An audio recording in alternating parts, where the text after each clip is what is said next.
Happy Hour is presented by Guinness. Drink responsibly. Pardon the interruption, but I'm Mike Wilbon. Tony, a naked man was filmed rollerblading on the highway in Ohio wearing nothing but a panda head. I'm Tony Kornheiser. I had to get out of the house. Okay. I just couldn't take it anymore. I had to get out of the house. Within 350 miles of Ohio. I mean, really. Do you know who was out there naked except for a panda head? If you don't know that, it could have been me. Okay. Could have been me. Again, I had to get out of the house.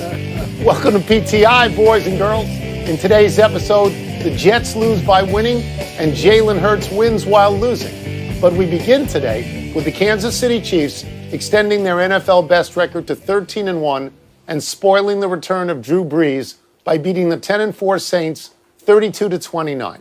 The outcome might have gone the other way had the Saints successfully covered a Chiefs fumble in the end zone in the second quarter. Well, but I know the Chiefs won, but which team should feel more optimistic about this outcome? Tony, I don't want to answer New Orleans, but I'm going to answer New Orleans for a couple of reasons, including one that's really, I have to convince myself of this. You know, going into this thing and through the first three quarters, and you and I talked on the phone and we said, what is Drew Brees doing out there? Why is he there? But Tony, you know what? It was good to get Drew Brees out there because he needed to go through what he experienced yesterday. He had to get hit. He had to get hit multiple times. He had to recalibrate, how much juice he had to put on passes to just complete a 15-yard pass. All these things Drew Brees needed to get through as soon as he could. He doesn't seem any worse for wear, and because he got through it and experienced what he did, I think New Orleans has to be fairly optimistic, don't you? I totally agree with that. If I'm forced to pick, I'm going to say New Orleans. Brees, I think, was 0 for 6 with a pick, and then he settled down and he was good, and Taysom Hill back in the role of an auxiliary player was very good. They could have won the game, but it does lead me back to what I'm going to say here, which is that Kansas City, in my mind, is by far the best team in the NFL.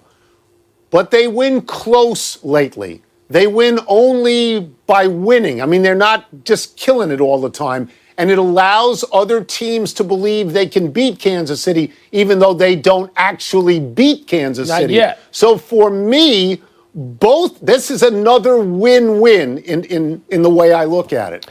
You know what, though? This year is starting to remind me, what year was that the Patriots went 17-0 or 18, but they couldn't get the last win? Was that 08? 2007? 7 or 8, where the Patriots were just great. Sure. And remember how they were just brutalizing people? And then the scores got closer and closer and closer. I am not looking at Kansas City, and I appear to be the only person in America who watches a lot of football and thinks this.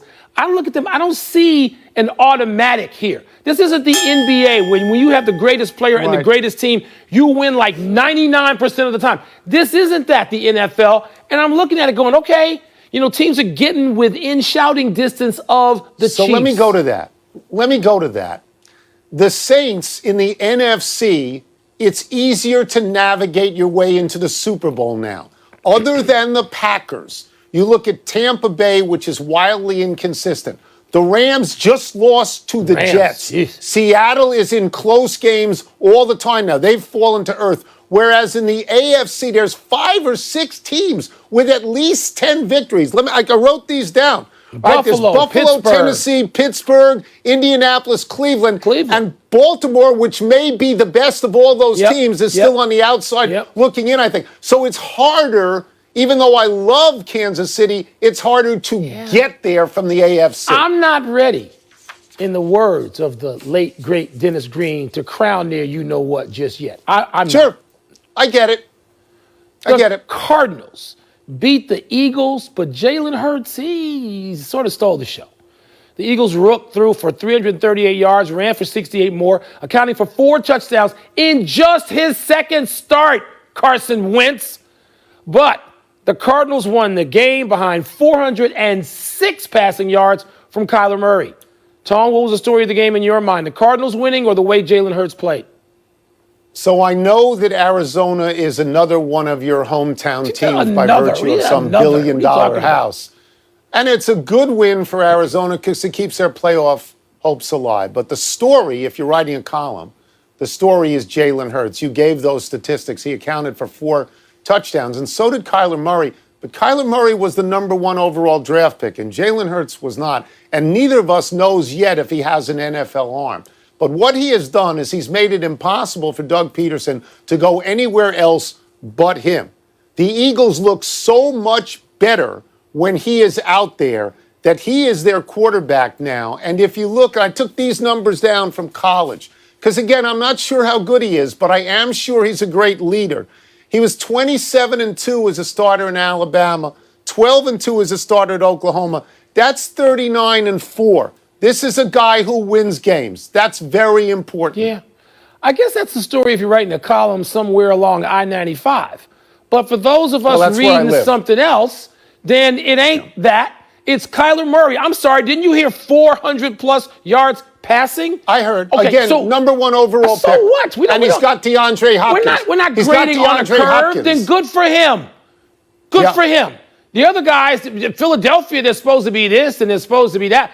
Carson Wentz is almost the biggest story here. Carson Wentz, who's quoted as saying, I see on the underline all day Saturday and Sunday, Carson Wentz doesn't want to be coming off the bench. What? Are you? Then play your sorry butt onto the field in the starting lineup. Carson Wentz has become dislikable as far as I'm concerned. Now, let me get back to Kyler Murray. Well, you never liked him. I didn't dislike him. Now I do. No, you never. Kyler Murray and the Cardinals had to win the game, all right? That's or right. they would have dropped to the 8th spot behind the Bears, which is unthinkable. And they won the game. And it was a tight game that had some drama late. And listen, Tony, I mean, I get it when you're talking about the emergence of a young quarterback out of nowhere that people didn't even think was going to play this year. I'm not going to sit here and be stupid and deny the appeal of that storyline. But Murray, they got some ups and downs of their own, and they had to win that game yesterday to hold on to that number 7 spot for the time being. The Cardinals are the story. Yeah, well, you're wrong, but it's attractive the way you phrase it. Let me get back to Carson Wentz for a second, because he has not been quoted. Those stories have been sourced. It has been attributed to him that he doesn't want to back somebody up and he wants to leave. But the bottom line on that is very simple. It is this. He has been outplayed by Nick Foles in Philadelphia. Now he is being outplayed by Jalen Hurts. In the games that he has missed, the Eagles are 11-4. What more do you need to know? That'll do it for me. Move on to another story. Exactly. The 4 college football playoff teams are no big surprise. Everybody had Alabama, Clemson, and Ohio State. And it is easy to put Notre Dame in over Texas A&M. They both have 1 loss to great teams, and Notre Dame had better victories. But here's real news. Dabo Swinney, your boy, voted undefeated Ohio State, the team he will play in the semifinals, 11th in the coaches' poll, 11th, behind 3-loss Florida, 3-loss Iowa State, Georgia, Cincinnati, and Coastal Carolina, among others. Wilbon, why on earth would he do this? Because coaches have agendas. And some let those agendas show, your slip is showing, son, more than others. There was a very famous coach, and I'm not going to name him, very famous coach who once said to me when we were talking about the difference between the AP poll, which is pretty much the media poll, and back then the other poll, Tony, the UPI poll, was a coach's poll. And this coach, a Hall of Fame coach, one of the great coaches of all time, looked at me and said, never pay attention to our polls, son. I was probably 23, 24 years old, trying to figure out the difference. Never. Because we have agendas. I don't even vote. I let my sports information director vote, which a lot of coaches do, or did, because he's going to give an honest assessment, and I am not, because I have grudges, and there are people I hate, and there are programs I hate, and there are people I think who cheat, and I'm never voting the way you should vote, so never pay attention to our poll. And that is the first thing I thought of when I heard Dabo Swinney and where he voted them. That's interesting. I mean, I thought it represented what coaches in the SEC and ACC have been saying all year, that the Big Ten doesn't play enough games, and so they should not even be in. But I would say this. I understand Nick Saban voting for Jimbo Fisher and Texas A&M at number 4, because that's the conference. They're in that conference. Dabo Swinney voted for schools way out of his conference. It's such a provocative act to me. Yeah. And I also, by the way, I think it's stupid in the way that I thought what Brian Kelly said before he even played Clemson, when he said, we may not even go to the playoffs if they don't let parents in. And you want to say, really? You're lucky to get in. Why don't you shut up with that? So I didn't get this. But you know this. You get this. There's way too much listening to coaches. Yes, we quote them. It gives us something to talk about every day. You're also on in the morning with your own podcast. We need stuff. We need material. We need content, which is the new word. But Tone, coaches have agendas. And by the way, the coaches you name, they've got their Southern agenda. They don't want the Big Ten in it any year, if you ask me and you're asking me. So that's part of the issue. I didn't ask you, here. but I will if you'd like. You did ask me. Here's the deal. The committee has kept that spot open for Ohio State all year long. They are an unbeaten Big Ten championship team. But what we don't know, and a lot of it is based on what we saw against Northwestern, who played very, very well. We don't know how good Ohio State is. We don't know. We're not sure about Ohio State in the way that I think we're sure. Ohio State as we are other schools. I'll give you that. As Clemson and Alabama. Yeah. As Clemson and Alabama. Let's take a break. But coming up, the Jets finally won their first game of the season. How should fans feel about that? And did 11-year-old Charlie Woods live up to our expectations? I can speak as a... Segments are back.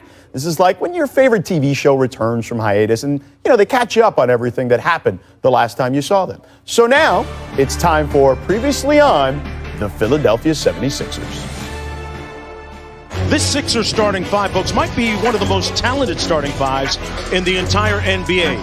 Philadelphia is clicking on all cylinders. The window is now. Our opportunity is now. And with Philadelphia, the other story going on right now is, will they get home court in the playoffs? And what will their seeding be? This is one of the best teams in the NBA at home. It is one of the worst teams of any playoff team on the road. Worst among all teams. Listen, a lot of people was on the Sixers bandwagon at the start of the season. Guess who wasn't? I wasn't. And where they playing at, Rachel? At a neutral site. The Boston Celtics move on by defeating the 76ers 4-0. You didn't arrive at this place this season. I'm looking at everything if I'm the Sixers. What do you think the issue is with this team? Yeah, that was a stupid question. There's no issue. There was a lot of stuff going on and just, live and learn. Sixers have fired head coach Brett Brown. I want to switch gears, though, because Doc Rivers, not on the open market for long, guys. He has reached a 5-year deal to be the head coach of the Philadelphia 76ers. 5 years? If we're going to win, you just can't keep doing what you've always done and think you're going to get different results. Expectations are high. Everybody's coming with a good energy and a positive mindset. I'm going to still try to do my best to bring the championship back to Philly. All right, the cliffhanger for the 76ers, a long-running trope for this particular team. The Simmons and Embiid duo. Amin, do you still believe this duo can win at the highest level? I believe in still giving it a chance, yes. I think these two guys are very, very elite talents at different positions. Has it always clicked together? No, but I think there's definitely things that can be done before we give up on this experiment. Yeah, I wouldn't give up on it. I think what they did by moving Al Horford, and now they're going to play all spacing to highlight their two best players, is going to change things for them. Nothing makes your best player look better than shooting. When you got a lot of shooters around, I know when we had LeBron and D-Wade, we packed that team with different guys that could shoot the ball, and that just made them look that much better. And so the Sixers have done that with their roster. I think they got a coach who has a chip on his shoulder right now, who wants to really prove himself again, reprove after already winning a title. But he's obviously gotten a lot of criticism from media and even players on his old team about how they used him. And I just think Doc is going to come in with a serious chip, and he's going to get these guys to play together and connect. And think about it. They were so bad on the road. What is the road about? The road is about team connection, because it's just you out there. And they didn't have that last year for whatever reasons, and hopefully Doc can mend that. Yeah, and I think that is certainly something that they have to address. There's no question. Now, look, I picked the Sixers to come out of the East last year in the preseason during on ESPN.com. I don't know if I'm going down that path just yet. But I do believe in this duo. If you look at their surrounding cast, as you pointed out, Fizz, a couple of years ago, they had J.J. Redick, Ersan Ilyasova, Marco Bellinelli on that team. Simmons and Embiid that year, their net rating was like plus 18 or something like that. Then the next year, it was just J.J., right? They brought in Jimmy, they brought in and less shooting, though. Now, I think that got cut in half. It was like plus 9, basically. Last year, it was like 1.6, plus 1.6 or something like that. They need the spacing. I think that is the biggest key for them. It allows them to roam and play their game. All right, next, the plot twist over the offseason was the hiring of Doc Rivers. Fizz, what changes most with Doc at the helm? I think his edge. I just think Doc is at a place where after how it went down with the Clippers, I think he's coming in there with a serious edge, and he's going to make sure that they have it. I think Brett Brown last year was put in a tough position. It all kind of came tumbling down on him, but, you know, that had festered over time, and I know he did a lot of work to try to fix it. But they moved to Doc, and I think Doc coming in with that championship or bust attitude, and Embiid coming in the best shape of his life will put them in a place, boy, that they're going to be a dangerous team. Yeah, and Coach, you know this. Sometimes all it needs is a fresh voice, a fresh set of eyes to look at things. You know, Brett, as you said, has been there for so long. It's hard to make drastic changes when you've been there for so long and everyone's kind of gotten used to one way. With Doc coming in, he can suggest some radical things, and everyone's going to say, well, that's what the new coach wants. The other thing is, you look at Embiid, you look at all the bigs that have played under Doc Rivers, whether it was DeAndre Jordan, Kendrick Perkins, going all the way back to Ben Wallace in Orlando. Doc has a way of unlocking bigs and getting them their full potential. And Embiid is clearly more talented than any of those names that I just named. I'm excited to see what Doc could do there. And also, in terms of the play calling, you know, one of the things that I love that they used to do with the Clippers was Chris Paul and Blake Griffin, what they called a snug pick and roll. It was so low, it was almost down on the baseline. You can't go under, you can't do anything. They're so close to the basket, it's very hard to defend. I want to see Simmons and Embiid do something like that. That way, taking Simmons' lack of shooting out of the equation. I think Doc is going to be great for this team. Yeah, no, I agree wholeheartedly. You guys nailed it. All right, here are the games 76ers fans will need to binge watch in the first half of the season. They've got 5 huge matchups on ESPN, coincidentally, all at home. That's a good news, or a good thing for Philly, obviously, because they were 31-4 at home, as we mentioned, but only 12-26 on the road last season. So, Amin, do you think they will be any better on the road this year? Well, it's hard to be worse, George, right? They kind of hit rock bottom. At one point, they had a better road record than the Atlanta Hawks and the New York Knicks in the entire league. And obviously, that's not a good standard to hold. So part of me wants to say that it was just an anomaly, that there's no way that they're that bad on the road, particularly, again, with 2 elite talents like that. But the other part of it is also, I think that's going to be a point of emphasis coming in, knowing we were embarrassing away from Philadelphia. How do we correct whatever the issues were, whether it was travel, whether it was maybe having a night out on the town, whatever it is, we can take a look at what we did last year and say we're not going to do that again this year. Yeah, and this team, just think about where they were. They're a Kawhi Leonard fadeaway, hang on the rim shot away from really getting to a huge step in their progression, right? In the process, like they called it. So that team isn't far away, and adding a guy like Doc Rivers who's going to make them understand winning road games is going to get us those games at home. And Doc is going to really emphasize the defensive end and understanding how to make each other better and share the ball. And I think that's where that team is going to come together. And I got them being the number 2 team in the East right now. Ooh, I don't know. Yeah, I put it out there. Yeah, what? No, they are. Listen, I think that you could take those first 5 or 6 teams. Superstars. They got 2 stars. No doubt. Okay, let's move on. Let's get to spoiler alert because we could talk about it. The spoiler alert now. Caesars William Hill gives the Sixers tied for the 5th best chance of winning the East. So, Fizz, your bold prediction is 2nd for Philly. Now, I look at those teams, Bucks, Nets, Celtics, Heat, Sixers, Raptors. Man, you could throw them all in a bowl, pick out, names, and that could be the order because they're all that close, I think, in regards to their style of play, their rosters, etc. Yeah, and I just think at the end of the day, you got 2 monsters on the same team, and they are a matchup problem for most teams.